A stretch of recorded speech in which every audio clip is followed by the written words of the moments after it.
Hello दोस्तों, स्वागत है आपका मेरे यूट्यूब चैनल मनन कुकिंग्स में।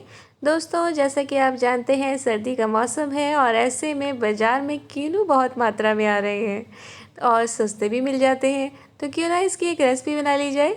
तो आज हम बनाएंगे कीनू से जैम और इसके लिए मैंने 10 से 12 कीनू ले लिए हैं और उसको अच्छे से धोकर पोंछ लिया है।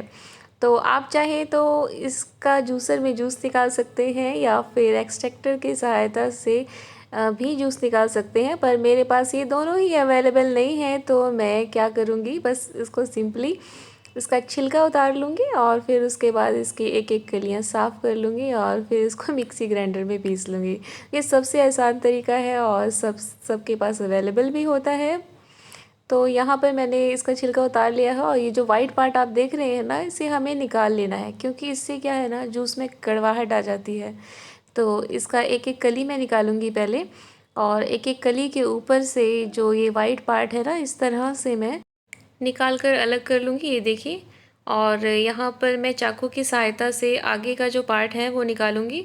और यहाँ पर जब आप इसको खोल कर देखेंगे ना, तो देखिए आपको बीज दिखाई दे रहा है। तो इस बीज को हमें निकाल कर अलग कर लेना है, क्योंकि जब हम मिक्सी में से घुमाएंगे तो ये भी पिस जाएगा साथ में, तो इससे कड़वाहट आ जाएगी। तो इसी तरह से मैं सारी कलियों के जो ऊपर का वाइट पार्ट है ना, वो निकाल लूँगी।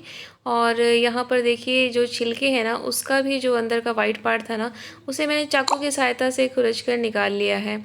तो आप सोचेंगे कि अगर हम छिलका इस्तेमाल कर रहे हैं तो इसमें कड़वाहट होगी। जी नहीं, बिल्कुल भी ऐसा नहीं होता है। इसमें एक टैंगी सा फ्लेवर आता है जो बहुत ही अच्छा लगता है। तो एक मैं आपको करके दिखाती हूँ यहाँ पर। तो देखिए, चम्मच को इस तरह से लेना है और आहिस्ता आहिस्ता से आपको इसको खुरचना है चम्मच की सहायता से। तो ये आपका जो वाइट पार्ट है ना, बहुत ही इजीली निकल जाता है। गाइस, थोड़ी सी मेहनत है, बस थोड़ी सी मेहनत है, और घर में ही आप बिना किसी प्रिजर्वेटिव के, बिना किसी केमिकल के, कलर के बहुत ही अच्छा और हेल्दी जैम बनाकर तैयार कर सकते हैं अपने बच्चों के लिए, खुद के लिए।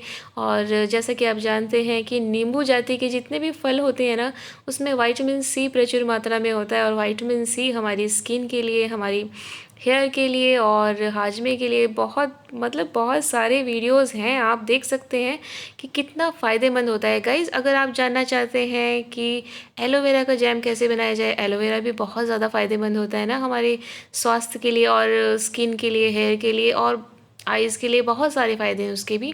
तो वो भी मैंने अपने चैनल पर दिया हुआ है, आप वहाँ से जाकर देख सकते हैं। और उसका जो लिंक है मैं डिस्क्रिप्शन बॉक्स में दे दूँगी।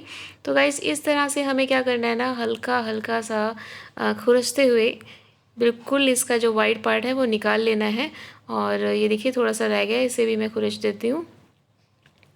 बस इस तरह से हमें छिलकों को तैयार कर लेना है। और फिर क्या करना है हमें, इसे देखिए बिल्कुल पतला सा ये हमारा तैयार हो गया। इसे हम मोड़ देंगे अब इस तरह से।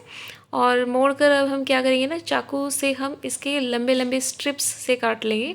और अगर आप चाहें तो इसे छोटे छोटे बिल्कुल बारीक टुकड़ों में भी काट कर तैयार कर सकते हैं, पर ये स्ट्रिप्स में देखने में अच्छे लगते हैं जब पक जाते हैं जैम के साथ।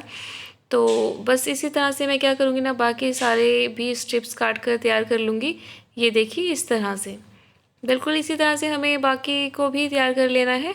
और अब देखिए यहाँ पर मैंने ले ली है स्टील की कढ़ाई। आप स्टील की कढ़ाई का इस्तेमाल करें या फिर नॉन स्टिक की कढ़ाई का इस्तेमाल करें, लोहे की कढ़ाई का इस्तेमाल ना करें। और यहाँ पर जो मैंने मिक्सी ग्राइंडर में जूस बना लिया था उसका, तो अब इसको हम चलाते हुए, ये मोटे छन्नी है, जाली इसकी मोटी है, तो इसमें जब हम इसको निकालेंगे ना, तो थोड़ा सा इसका जो फाइबर है ना वो भी चला जाएगा जूस के साथ। तो उससे काफ़ी अच्छा हमारा जैम बनकर तैयार होगा, गाढ़ा गाढ़ा। और इसको दबाते हुए ना, इस तरह से हम जो जूस है सारा उसमें से निकाल लेंगे।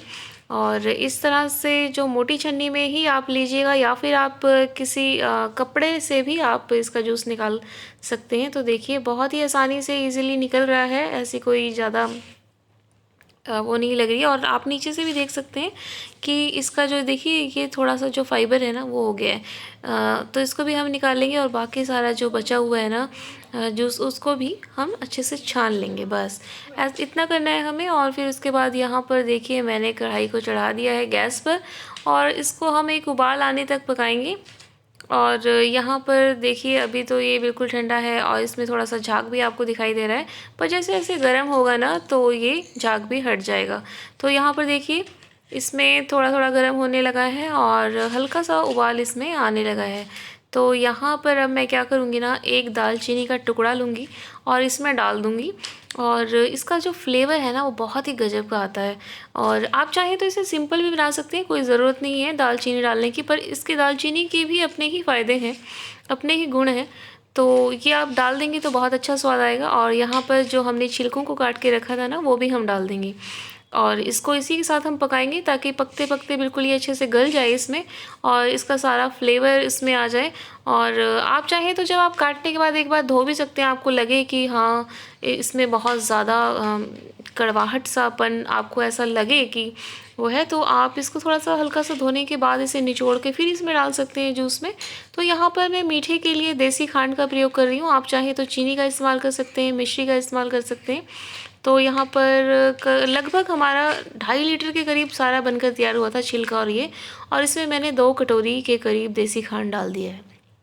तो आप चाहें तो और ज़्यादा मीठा कर सकते हैं, या आपको लग रहा होगा कि ये बहुत मीठा हो गया, तो नहीं, ऐसा नहीं है। आप जब ये सारा पक कर तैयार होगा ना हमारा जैम, तो ये बिल्कुल भी मीठा नहीं लगेगा। इसका जो फ्लेवर है, छिलकों का फ्लेवर है, जूस का फ्लेवर है, ये अपने आप में बहुत ही अच्छा परफेक्ट बनकर तैयार होगा, ये मीठा नहीं लगेगा आपको बहुत ज़्यादा।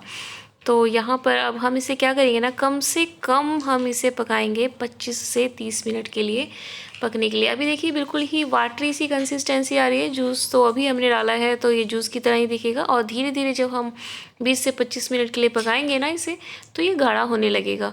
तो आप बस इसी तरह से हमें पकाना है, थोड़ा सा इंतज़ार करना है। और ये देखिए 20 से 25 मिनट हो गए हैं मुझे इसे पकाते हुए, और आप इसका झाग जो ऊपर जो फॉर्म उठ रहा है ना, आप ये देख सकते हैं काफ़ी गाढ़ा हो गया। तो यहाँ पर मैंने एक नींबू का जो रस था ना उसे छान लिया था, और छानने के बाद मैं इसमें डाल रही हूँ। इससे क्या होगा ना, वो एक प्रिजर्वेटिव का काम करेगा। तो यहाँ पर अब हमें क्या है ना कि बीच बीच में चलाते हुए लगातार इसको पकाना है, 2-2 मिनट पे आप चलाते रहिएगा। और अभी भी देखिए वाटरी कंसिस्टेंसी है, और यहाँ पर देखिए काफ़ी हद तक, कम से कम मैंने 30 से 35 मिनट के लिए इसे पकाया है, और इसमें अच्छा उबाल आ गया है, झाग आ गया है। और थोड़ा सा मैंने इसे निकाल कर रख लिया था ताकि ये ठंडा हो जाए, और जब हम इसे ऐसे सीधा करके देखें ना, खड़ा करके देखें प्लेट को, तो ये बहुत ही आसानी से गिर रहा है। तो यहाँ पर ये हमारा जो जैम है ना बनकर तैयार नहीं हुआ है। तो आप जब उसे डालिएगा ना तो तुरंत सीधा करके मत देखिएगा, क्योंकि वो गर्म होगा तो वो बिल्कुल जल्दी से रनिंग कंसिस्टेंसी में आएगा। देखिए वही था, वो थोड़ा ठंडा हो गया है। तो मैं आपको उंगली से दिखाती हूँ करके, तो ये कैसे देखिए बिल्कुल शहद की तरह बूंद बूंद करके बह रहा है और थोड़ी सी धार छोड़ते हुए गिर रहा है। तो इससे थोड़ा सा ज़्यादा हमें थिक कंसिस्टेंसी चाहिए, तो थोड़ा सा हम 5-10 मिनट के लिए और पका लेंगे इसको।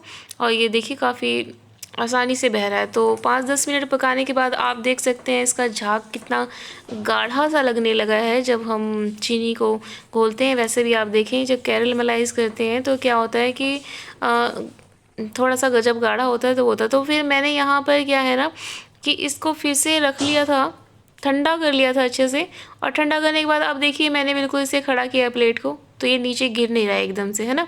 तो बिल्कुल इसी तरह से हमें कंसिस्टेंसी चाहिए इसकी। और यहाँ पर अब देखिए, अब यहाँ पर जब आप कढ़ाई में जिसमें भी पका रहे हैं, जिस बर्तन में, उसमें करके देखेंगे तो आपको ये बहुत पानी की तरह लगेगा, पर यहाँ पर ये थोड़ी मात्रा में था तो जल्दी ठंडा हो गया था। और आप यहाँ पर चेक कर सकते हैं कि इसकी ये ठंडा होने के बाद जो हमारी कढ़ाई में, तो बिल्कुल इसी परफेक्ट कंसिस्टेंसी में आ जाएगा। तो इसी तरह से करना है। मैंने यहाँ पर गैस को बंद कर दिया है, अब इसे हम पूरी तरह से ठंडा होने देंगे। उसके बाद हम इसे कांच के जार में भरेंगे। यहाँ पे देखिए दालचीनी का जो टुकड़ा है ना वो मैं इसी में रहने दूंगी, ताकि समय के साथ साथ उसका जो फ्लेवर है ना वो जैम में जाता रहे। तो इसे अब हम कांच के जार में भर लेंगे। और आप देख सकते हैं कि इसका जो कलर है ना, बिना किसी कलर के, बिना किसी प्रिजर्वेटिव के बहुत ही बढ़िया हमारा जो जैम है ना वो बनकर तैयार हुआ है। और ये लगभग आप साल भर तक स्टोर करके रखेंगे ना तो बिल्कुल भी ख़राब नहीं होगा ये आपका जैम। पर ये इतना अच्छा बना है ना कि ये मुझे नहीं लगता कि ये कुछ दिनों में ही ख़त्म हो जाएगा हमारा तो। और यहाँ पर देखिए एक बड़े जार में मैंने भर के रखा है और एक छोटे जार में डेली यूज़ के लिए। तो इस तरह से आप भी बनाकर तैयार कीजिएगा और मुझे बताइएगा कि आपकी रेसिपी कैसी बनी। तो फिर मिलते हैं ऐसी ही नई रेसिपी के साथ, तब तक के लिए अपना ख्याल रखिएगा। Bye bye.